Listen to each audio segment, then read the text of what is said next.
Roman साम्राज्य को दुनिया के सबसे पुराने साम्राज्यों में से एक माना जाता है। यहाँ स्पार्टन्स, पर्शियंस, आयरोनियंस जैसे शक्तिशाली वंशों ने राज किया और इन सभी ने रोम और रोमन साम्राज्य के अंतर्गत आने वाले सभी शहरों में इतने सारे रहस्य छोड़े हैं जो कि रोजाना आर्कियोलॉजिस्ट को खोजे जाने के बाद हैरान करते रहते हैं। आज जानेंगे हैरान कर देने वाली ऐसी ही 10 रोमन खोजों के बारे में। Number 10, underground labyrinth. रोम में कुछ साल पहले एक ऐसा खुलासा हुआ जिसने सबके होश उड़ा दिए और सभी को लगा कि शायद अब रोम पूरी तरह से तहस नहस हो जाएगा। दरअसल रोम के नीचे बहुत सारे अंडरग्राउंड स्ट्रक्चर्स बने हुए हैं जो कि बिल्डिंग्स की नींव में भी हैं और वहां के लोगों को लगा कि शायद इन स्ट्रक्चर्स से बिल्डिंग के गिरने का खतरा है। इससे बचने के लिए उन्होंने आर्कियोलॉजिस्ट को बुलाया और कहा गया कि अंडरग्राउंड स्ट्रक्चर्स की मैपिंग की जाए। ये कोई झूठा डर नहीं था क्योंकि 2011 से 2013 के बीच 83 से भी ज्यादा बिल्डिंग्स ऐसे ही गिर चुकी थी। हालांकि बाद में अंडरग्राउंड स्ट्रक्चर्स को ढूंढा गया और टनल्स में कमजोर जगह ढूंढकर उन्हें भरा गया।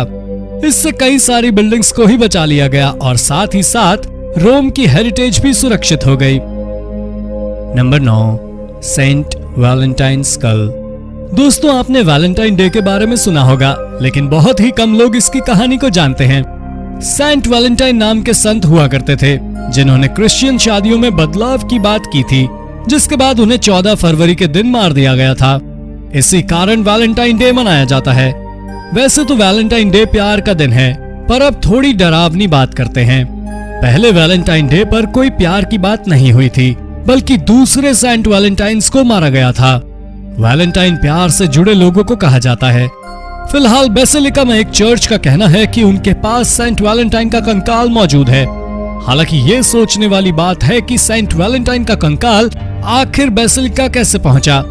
इस सवाल के कारण काफी सारी मिस्ट्री बन गई, जिसका सॉल्यूशन तभी हो पाएगा जब इस सवाल का जवाब मिल जाएगा। Number 8, एज़ेनोई coins. तुर्की हमेशा से ही पुराने शहरों वाला देश रहा है, इसलिए आर्कियोलॉजिस्ट वहां पर तभी हैरान होते हैं जब उन्हें सच में कुछ हैरान कर देने वाला मिलता है। ऐसा ही कुछ हैरान कर देने वाला आर्कियोलॉजिस्ट को मिला सितंबर 2019 में, जब वो तुर्की के कुतहया राज्य में खुदाई कर रहे थे। ये रोमन साम्राज्य के समय के सिक्के थे।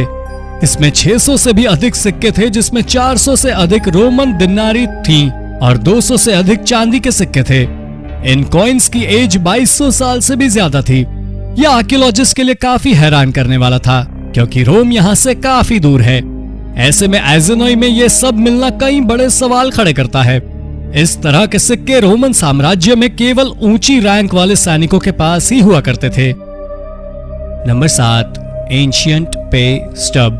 दोस्तों, आपकी सैलरी भी अलग अलग फंड्स के लिए कटती होगी और आप इस कारण परेशान भी हो जाते होंगे। ऐसी ही एक परेशानी भरी चिट्ठी एक रोमन सैनिक की भी बरामद हुई है।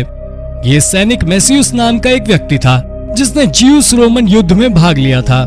इस चिट्ठी में लिखा हुआ था कि सैनिक की सैलरी को खाने, कपड़े इत्यादि के लिए काट लिया गया और उसे अब केवल 50 दिनारी भत्ता मिलेगा। 50 दिनारी को अंदाजे के तौर पर 500 रुपए मान सकते हैं, क्योंकि ये इस समय बहुत छोटी राशि थी। इसमें यह भी हैरान करने वाला था कि इसमें सैनिक के घोड़े के खाने पीने के भी पैसे काटे गए थे। जिस जगह पर यह चिट्ठी ढूंढी गई वो इजराइल की सबसे ज्यादा देखी जाने वाली टूरिस्ट डेस्टिनेशंस में से एक है। माना जाता है कि युद्ध के बाद यहाँ पर ज्यूस के सैनिक जो कि रोमन के आगे फंस गए थे, उन्होंने यहाँ पर आत्महत्या की थी। Number 6, the tomb of Romulus. कई किस्सों और कहानियों में रोमुलस को रोम का फाउंडर माना जाता है। हालांकि अब तक रोमुलस के अस्तित्व पर कोई ठोस सबूत नहीं मिला है, लेकिन पिछले ही साल आर्कियोलॉजिस्ट ने एक मकबरा ढूंढा जो कि बताया गया कि रोमुलस का है। ये मकबरा लगभग 2600 साल पुराना था और 600 BC में बनाया गया था। इस मकबरे में 1.5 मीटर लंबी एक कब्र थी जो कि पूरी तरह से खाली थी। यहाँ रोमुलस की कब्र होनी चाहिए थी, लेकिन ये पूरी तरह से खाली था। इस मकबरे का दरवाजा सेनेट से होकर जाता था और ये मकबरा उस ग्राउंड के नीचे मौजूद था जहाँ पर रोमन वोटिंग की प्रक्रिया करते थे। ये हैरान करने वाला था कि इस मकबरे की दीवारों पर काले मार्बल लगे हुए थे, क्योंकि काला रंग रोमन साम्राज्य में राक्षसी शक्तियों का प्रतीक हुआ करता था। कुछ हिस्टोरियंस को लगता है कि ये मकबरा रोमुलस का है, वहीं कुछ को लगता है कि रोमुलस कभी एग्जिस्ट ही नहीं करता था। मिथ के अनुसार रोमुलस और रोमस 2 भाई न्यूमिटर के नाती थे। उनके पिता गॉड मार्स थे और माँ थी न्यूमिटर की बेटी। बाद में वो दोनों गुम गए और रोम आए। यहाँ रोमुलस ने रोमस की हत्या कर दी और रोम को बसाया। Number 5, Nijmegen helmet. पहली या दूसरी शताब्दी के दौरान एक रोमन सैनिक डच के निजमेगन नाम के शहर से गुजर रहा था और वहां उसने किसी कारण से अपना हेलमेट छोड़ दिया। इस हेलमेट को निजमेगन हेलमेट यहाँ ढूंढे जाने के कारण बोला जाता है। ये ऑफर किसी टॉप रैंक आर्मी ऑफिसर का था और एक नहीं यहाँ कई सारे हेलमेट बरामद हुए, जो कि बहुत सारे सवाल खड़े करता है। रोमन साम्राज्य के ये हेलमेट काफी भारी हुआ करते थे और इसे वो लोग पहना करते थे जो कि युद्ध में आगे नहीं लड़ते रहे, बल्कि जिनका काम सैनिकों को मोटिवेट करने का होता था। इसी तरह का एक और हेलमेट इंग्लैंड में ढूंढा गया था। कॉपर से बने इस हेलमेट का नाम था क्रॉसबी गैरेट हेलमेट। ये इंग्लैंड में जिस जगह ढूंढा गया वो जगह एक समय पर रोमन साम्राज्य की खेती की जगह हुआ करती थी। इन दोनों ही हेलमेट की बोली लगाई गई और इन्हें तकरीबन 2.3 मिलियन पाउंड में एक प्राइवेट खरीदार ने खरीद लिया। Number 4, golden ring. 2018 के मिड में जेसन मेस्सी नाम के एक मेटल डिटेक्टरिस्ट ने इंग्लैंड में मेटल डिटेक्टर से कुछ ऐसा ढूंढा जिसने उन्हें नेशनल मीडिया तक पहुंचा दिया। ये एक गोल्डन रिंग थी जो कि 200 से 300 एडी पुरानी थी। इस रिंग पर रोम के जीत के देवता की घोड़े चलाती हुई तस्वीर उकेरी हुई थी। इसे ढूंढने वाले मेस्सी को सबसे पहले लगा कि ये सोने का सिक्का है और वो मालामाल होने वाले हैं, लेकिन अंगूठी देखकर उन्हें निराशा हुई। हालांकि अब तक ये पता नहीं लगाया जा सका है कि आखिर इन्हें पहनता कौन था। Number 3, Colosseum in Turkey.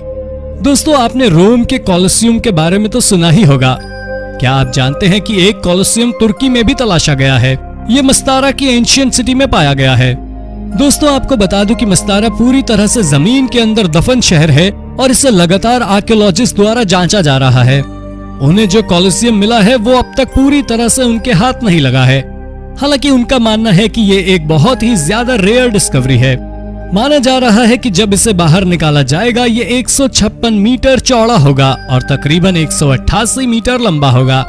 मस्तारा को स्पार्टन्स, फ्रिगियंस, लोनियंस, पर्शियंस और प्राचीन रोमन के द्वारा बसाया गया था, इसलिए ये कहा नहीं जा सकता कि ये किसने बनाया था। हालांकि मस्तारा में ऐसा बहुत कुछ है जो कि ढूंढे जाने के बाद दुनिया भर के टूरिस्ट को यहाँ आकर्षित करेगा। Number 2, roams first migrants. Roman साम्राज्य में 10 लाख से भी ज्यादा लोग रहा करते थे, जिनमें से 40% से भी ज्यादा गुलाम थे और थोड़े बहुत प्रवासी भी थे। रोम में वैसे तो हजारों प्रवासी थे, लेकिन पहले आर्कियोलॉजिस्ट द्वारा यह पता लगाया गया है कि रोम में आने वाले पहले 4 प्रवासी कौन थे।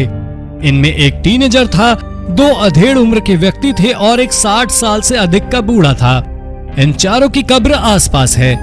जब इनके दांतों का सर्वेक्षण किया गया तब ये पता चला कि इन्होंने अपने पूरे जीवन में 105 से भी अधिक डिशेस खाई हैं। दरअसल दांतों के जरिए ये पता लगाया जा सकता है कि इंसान ने जीवन में क्या क्या खाया है। दांत मुंह में रखे किसी टाइम कैप्सूल की तरह होते हैं। इनके कंकालों की रिसर्च से ये पता चला कि इनके कंकालों में ऑक्सीजन के आइसोटोप्स बहुत ज्यादा हैं, जिसका मतलब है कि ये उत्तरी अमेरिका जैसे किसी स्थान से आए हुए हो सकते हैं। हालांकि ये गुलाम थे या नहीं ये पता लगाना मुश्किल है, लेकिन ये लगता है कि उन्होंने रोम में लग्जूरियस लाइफ गुजारी है। Number 1, Rome's lost roads. पहली शताब्दी के दौरान रोमन्स ने ब्रिटिश क्षेत्र पर कब्जा कर लिया था और उसे जीत लिया था। इस दौरान उन्होंने पूरे ब्रिटेन में शानदार रोड बना दिए। हालांकि बाद में ये रोड धीरे धीरे घास और डस्ट के नीचे दबते चले गए और पता ही नहीं चला कि ये रोड कभी यहाँ पर थे भी। हाल ही में आर्कियोलॉजिस्ट को उत्तरी इंग्लैंड के काउंटी में इन सड़कों का अस्तित्व नजर आया।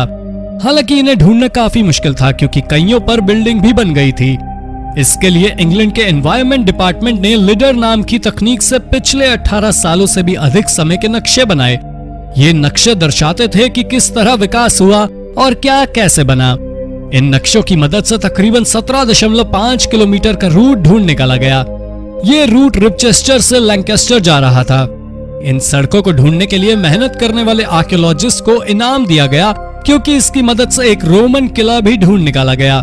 हालांकि उसकी कहानी किसी और वीडियो में। तब तक के लिए इस वीडियो को लाइक करके शेयर करना ना भूलें। धन्यवाद।